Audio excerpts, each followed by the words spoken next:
Kwa jina naitwa Jonathan John, ni afisa biashara kwa SIDO kwa mkoa wa Dar es Salaam. Kupitia serikali na kupitia mkurugenzi mkuu wa shirika la maendeleo ya viwanda SIDO,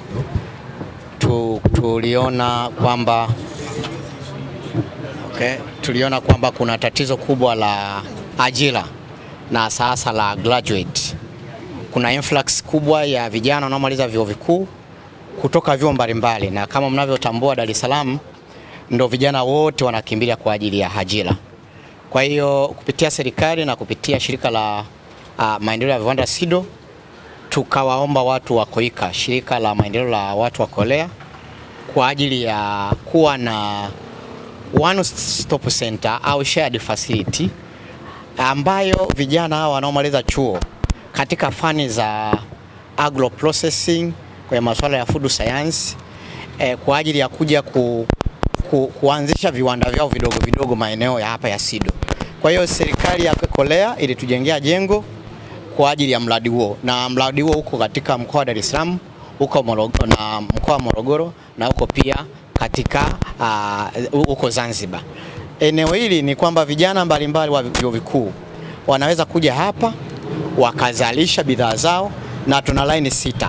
Kwa mfano vijana wanaotengeneza keki wanakuja, wanataka kuanzisha keki, kuzalisha keki, mikate, vitafunwa vyote. Kuna nyanya, mkienda kule masokoni Buguruni na masoko mbalimbali, nyanya zinaoza, matunda mbalimbali yanaoza. Lakini iko masuala watu wanaochakata asali, watu wanaotengeneza matunda mbalimbali. Kwa hiyo eneo la SIDO hii tumejenga acceleration point, yani sehemu ambayo vijana ambao wameanza sasa wanaweza kuja wakachakata, wakazalisha, wakabrand, wakapack.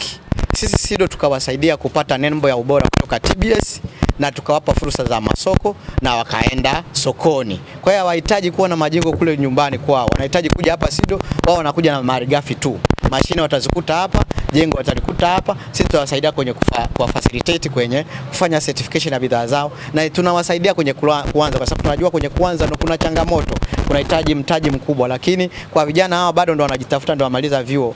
Kwa hiyo ni graduate program ambayo tuliandaa kwa kushirikiana na vyuo vikuu mbalimbali.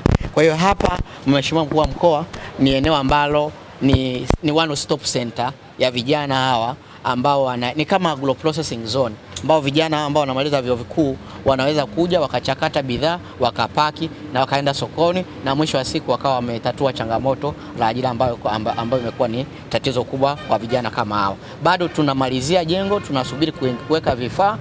Tumeomba serikali iweze kutuwekea mashine mbalimbali ndogo za kuchakata, lakini tunaamini itakapokuwa tayari, basi vijana wanaweza kuja hapa na wakaweza kufanya uzalishaji na wakaenda sokoni.